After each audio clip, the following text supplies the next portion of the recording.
Hello there, and welcome back to another installment in our Time Tamers series. A reminder of why this is so important. Time is more valuable than money.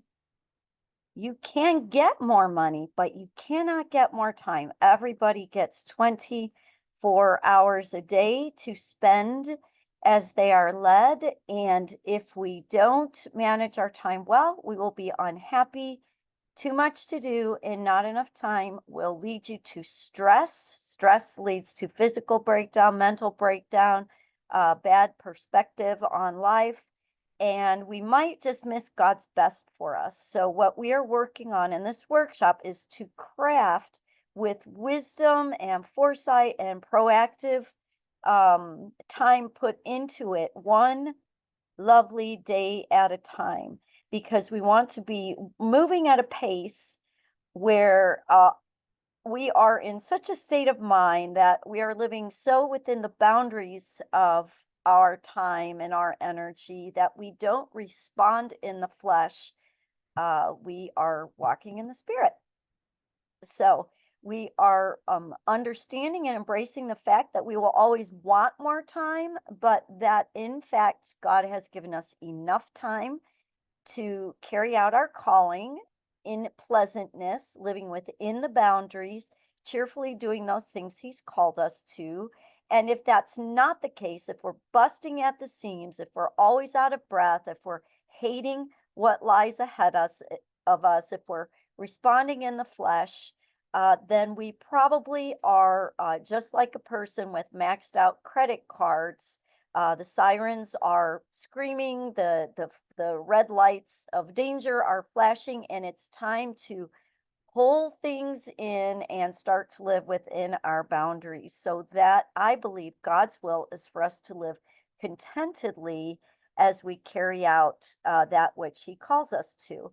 So, what you've been doing earlier in the earlier uh, teachings is to first just take a look at what your weeks look like.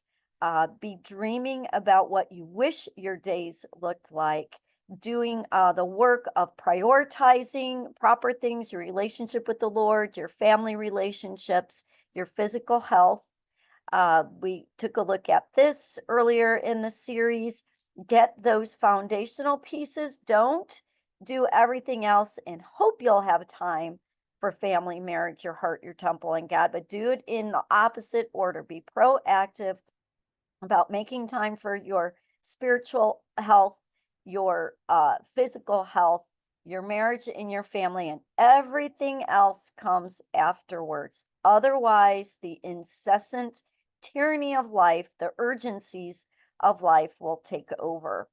All right, so you've been doing these things, and then you were told to write your lists and to come back, and you were given homework. I was told you do not put it into a schedule form yet. We are not going to assign hours of the day until we get it down to 24 hours worth of activities. So that's what you were hopefully working on before you got to this video of of working and reworking your list of everything and putting in time allotments for each thing. Now, what probably happened is once you assign time allotments, 7 hours of sleep, half an hour for a shower, 45 minutes for quiet time, hour for exercise, probably when you added it all together, it was more than 24 hours. And that right there tells you why you are stressed and feeling defeated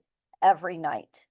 It is your job to steward your time. You have 24 hours and you need to work this over and over and over again. Crunch the numbers until you have a 24-hour list of things to do. So if there's a deficit, if you have even 25 hours worth of things to do, you will feel defeated at the end of the day.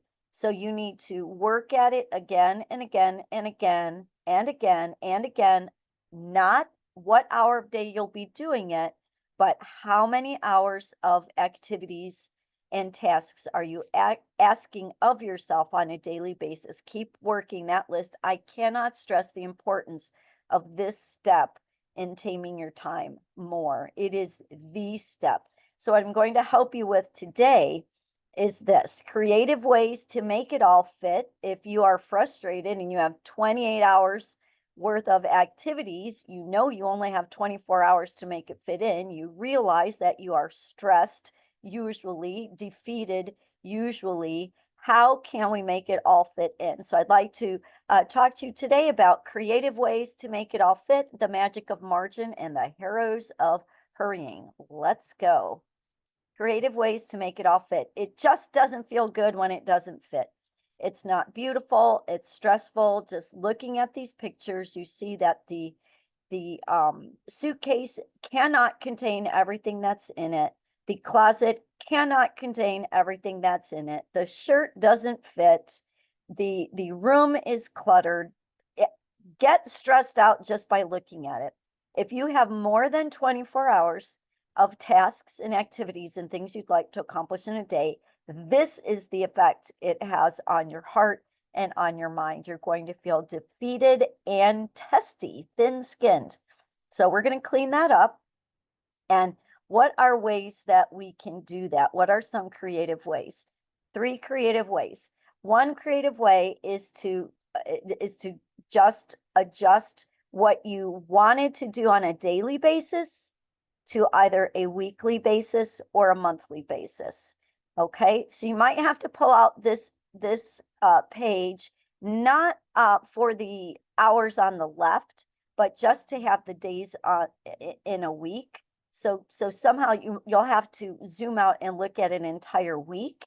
And these are things that perhaps you have factored in as a daily activity that you might have to say can only be twice weekly or once weekly. So maybe house cleaning and groceries will be your chores spot on your daily. And on Monday, you'll do house cleaning of the top floor. On Tuesday will be grocery pickup. On Wednesday is house cleaning of the basement. On Thursday might be laundry. So instead of doing each of those things every day, you would do one of those things each of 5 days. And that's one way that you can consolidate.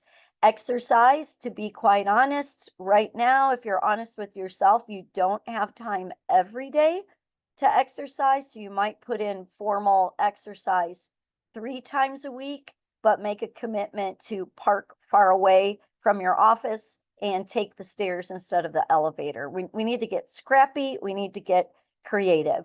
Reading good fiction. It might be a soother to you, a way for you to come down.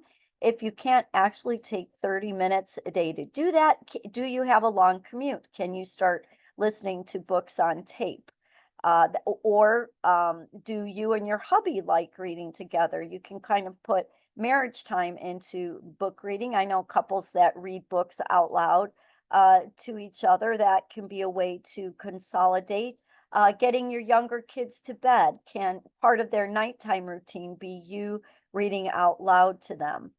All right. So, or again, you can just consolidate reading good fiction with sewing lessons with Italian. And instead of doing a little bit of that every day, can you have Monday be fiction reading hobby time? Tuesday is sewing. Tuesdays and Thursdays are sewing lessons and actual sewing. And then Wednesday, Friday, and Saturday are when you work on that Italian class that you downloaded. So it's living within boundaries. We either have to eliminate something altogether, or we need to learn to consolidate. We need to have realistic expectations. Maybe I'd like to make meals for the poor every week, but you know what? I can't do it every week. So maybe I will ask 3 friends. I have a friend on a meal train, and there are about 4 of us, and we each provide 1 meal a month. That's sustainable for me. Making a meal a week, not so much. And how do I know not so much? I would probably become stressed and resentful if I was making a meal every week, but because I'm doing it once a month, I can plan for that. I can look ahead. I can do it cheerfully. So it just depends on you. So so that's one way, is to change a daily want into a weekly or a monthly thing. Decrease time. Um, I recently did this. I love meeting with friends. I love ministering to women over coffee. I love when someone reaches out to me. I love to have time to meet with people that would like to meet with me, and as well as just for enjoyment. So I used to give a full 2 to 2.5 hours for those um, get-togethers, because they could go on and, for even longer than that. Or I would allow the time to go as long as that person needed. But I was feeling guilty about all the people that I couldn't get to, or having to tell someone it's not going to happen for 3 weeks or 4 weeks or 5 weeks. Um, that just seemed crazy. So what I do now, I don't limit it to 45 minutes, but I will generally give a 90-minute window, and then when I arrive, I will set my timer for 75 minutes, so that at 75 minutes, I will start the wrap up, because I can't just click my fingers at 90 minutes and be into my next thing. So that's just a way I kind of curate my time. I guarantee that 2.5 hours isn't really enough, but 90 minutes is sufficient, and it allows me to say yes to more invitations, and to also create more invitations. So if you are giving a full hour to your house cleaning, but you can't fit it in, maybe change that to 45 minutes. Maybe you want to have a full hour on the phone with your mom every day. Can you decrease that to 30 minutes every day? So curate your time, decrease it if you don't want to eliminate something altogether until another season of your life. I would say, in a realistic manner, simply decrease the time that it takes you. When we had all 5 children in the home, homeschooling, I created cooking menus for the whole week, every week. Like I think we all got sick of this, but every Monday was pizza lunch, every Tuesday was mac and cheese lunch, every Wednesday was something else. And I tried to do that with my dinners too: Taco Tuesday, Pasta Wednesday, Crockpot Thursday. Any that is a way to decrease food prep.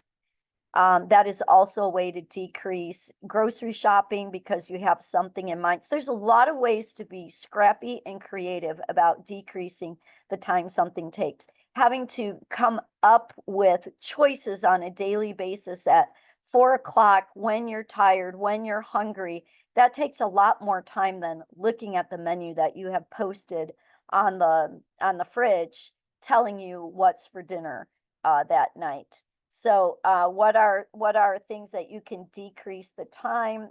Do your kids really need an hour to get ready for bed? Can you automate some of their getting ready for bed? Hey, call me when your teeth are brushed and your jammies are on, and then you come up to do the reading at night. The Italian lesson, I might have to pause it after 20 minutes a day. I like Duolingo, and I work on it about 5 minutes a day, but 5 minutes a day, every day over many, many years helps me pick up Italian. Actually, my Italian never got really good over a year, but my French is pretty good. So anyway, it's just a little thing that I do a little bit every day, because I don't have time to take a college class and be in a course and all of that. So my reading good fiction, I literally last about 5 minutes every night, and then I fall asleep to it. But anyway, so get scrappy, get creative, or eliminate it so you're not feeling guilty, and just say, I will revisit this desire for a daily activity. I will revisit it in another season of life. The other thing is to double up, which I've kind of said already. So maybe it can be I am trying to, like, put down things that people do. I don't watch any television, but if you know, if it's okay with your husband who likes to watch certain things on TV, can you catch up on emails at the same time? I'm not big into double tasking, and I'm not big into being in the same room on different screens. We all know that's not really togetherness. But if you're all cranky because your emails are over 1,000 and not attended to, and your husband likes to relax watching something that is not critical to your growth, then maybe that will just be a time where you are together, pleasant companionship with you both working on your own thing. Maybe you can every other week take both teams out, and it can be a 2-on-1 time. There's all kinds of ways to double down. Again, I'm not promoting double tasking, multitasking, because that's not really productive. Each task generally gets half of you rather than all of you. It's been documented. But I am suggesting that you get creative and scrappy with how you can make it fit. Can you have your one-on-one time with your team be when you make meals together for the poor? Can you have your one-on-one time with your other team be the sewing project? I'm thinking, yeah, there's this woman with this list in front of us who is a fictitious woman's got a whole lot going on. Can you run errands with your teen? A lot of teens talk a lot more when they're in the car than when you're looking at them face to face over a cup of coffee, etc. So are there ways to scale back and consolidate and do two things at once without having to actually give up on something that you find really important? If you can get your work to allow you to get off at 2 o'clock instead of 3 o'clock, that opens up a whole new thing. Make your breakfasts at night. Have your teens help you make tomorrow morning's breakfast before you go to bed. That takes away some of those meal prep times. All right, that's the idea. Okay, so one approach is to scrunch and decrease and double task and consolidate to make things fit. But then there is the magic of margin. And oh boy, have I come a long way. Still have a ways to go. But you know, if you do any word processing, that's moderate margin. That's the spaces all around where the text is. And that might be where you think you live. You know, someone who doesn't have enough to do has wide margin, lots of gaping space on their schedule. But moderate is probably where you think you live. Normal is another concept of, well, I can't have all the free time that I want. But I am pretty sure a good Christian woman with a servant's heart living in the United States of America has narrow margin, if any margin at all. And that is not where we want to live. We want to live in the normal or wide margin area of life. And let me tell you, it's a challenge. You'll be salmon swimming upstream. Let's take a look at margin. It refers to the amount of extra time available beyond the expected or planned duration of a task or activity. It represents a buffer or reserve that provides flexibility and allows for unexpected delays, complications, or additional work. Having a time margin is a strategic approach to time management, helping individuals or projects to remain on schedule even in the face of unforeseen challenges. And let's face it, that too much to do without enough time equals stress equation comes in here, right? Because if you are with your kids in the car and you have to head somewhere and you hit the train, it can either be, oh, let's count the train cars, or let's see how many colors we see on the train, or let's see how many companies are represented on the train, or it's instant increase in blood pressure because you did not factor in margin for a train. Same thing with traffic, illness, unexpected questions, interruptions. So how do we factor in margin? Truly, truly, truly, my sisters, time margin is a bridge between chaos and serenity. If you build in time margin proactively, you can have peace as life continues to happen in the midst of ups, downs, and the unexpected delays and interruptions. I call the unexpected delays and interruptions the invisible activities on the calendar. If you manage your time well, you do all the things we've talked about already, and you add margin. If you give yourself the gift of margin, then all the things you weren't expecting to have happen will also fit in, right? You could have the best laid plans of mice and men, but someone drops an unexpected time expenditure in there and you're all stressed out again. So what does it mean to put in margin? So you are going to work out your routine and factor in margin. It's not an extra task.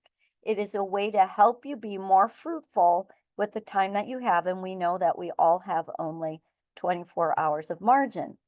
Okay, so hurry is a great enemy of our spiritual life today. And so we'll come back to that again in a moment. But how do we not hurry? Well, here's a list of ways that you can factor in margin. First of all, kids take longer than you do. I am a high capacity, time efficient, quick working woman, and I greatly regret not factoring in the fact that my kids could not run at my speed. I can slip on my shoes, dash in the car, and be pulling out in 10 seconds. They need to find their shoes, find their socks, kind of maybe squabble with their siblings on the way there, figure out how to get their shoes on, wait in line to, get into the right side of the van. They just take longer. They cannot be rushed. Everything is harder for them. They don't have procedural memory. They do like to stop and smell the roses. Some of my most indelible memories from my hall of shame have been rushing my kids and not accommodating the fact that they take longer and should take longer and deserve to take longer at jumping from activity to activity and transitioning between activities and getting ready for activities and getting out the door. They take longer than I do. So factor that in. One rule of thumb as you're working through that, trying to hit that magic 24 hours, is just increase the allotments. If you have a 15 minutes of food prep for dinner, just put in there 30. And then if it only takes 15, you've got 15 extra, right? So pad the time allotments. If you have I know it sounds like I'm saying the opposite of what I just said, but I hope you get the flavor of this. Be realistic. Don't put a time allotment of this will take 15 minutes as long as, everyone behaves and there's no traffic and there's no rain and I can find my shoes. You need to pad your expectations of how long something will take. Don't forget, there's traffic and trains. So I live close to a train track, and there's two ways of doing life. There's leaving at the last minute, hoping I don't get a train, or there's leaving early, suspecting that I will get a train. And my attitude towards a train is vastly different when it comes, depending on if I was planning for a train or hoping to not get a train. So I think you could probably feel that in your gut, just feeling it. If I'm not leaving the house until the absolute last moment that I need to get to point B on the other side of the tracks, I will have high blood pressure when the train track arms come down, right? Same thing with traffic. I won't have road rage if I have assumed that there will be traffic. So you have to pad that in, because the chances of everybody on the road driving as you would like them to, so that you're first and get green lights the whole way, are pretty rare. So you have to pad your schedule with realistic and very, very gracious, generous amounts of time allotments, including commute time. Also, this one, make room for tech gremlins. I have often worked right up to the hour that the Zoom class begins until enough times I was ready to throw my laptop across the wall into the wall because Zoom was having an update, or Google couldn't remember my password, or my microphone wasn't working and I had to do a spot check. So the tech gremlins are a thing. They exist. So always get yourself started on your online things at least 10 minutes before it actually happens. Do all that checking and uploading, and you won't have quite as many emotional reactions. You'll have a peaceful day if you make room for it. And leave reasonable space for afterwards. This also comes from my hall of shame raising my children. I'm choleric by nature. I like to produce. I like to accomplish. I like to pack a lot into a day. The Lord's really had to work on me to change that. My nature's not going to change, but oh, how I wish I left reasonable space for afterwards. We homeschooled, but I chose a lot of activities for my kids that involved growth and learning, band and theater and gym classes and debate classes and logic classes and stuff like that. But I didn't want to leave social afterwards. I thought that was social. We're all together, we're learning. There's consolidating in a bad way. They were there to have friends, to make friends, to hang out afterwards, which in my mind I called wasting time. So I wish I could have those days back, but I did the best that I knew at that time. So I'm urging you to, even if you don't have children, we certainly don't want to encourage dawdling or wasting of time. But remember that limbic bonding, just having fun together, is not a waste of time.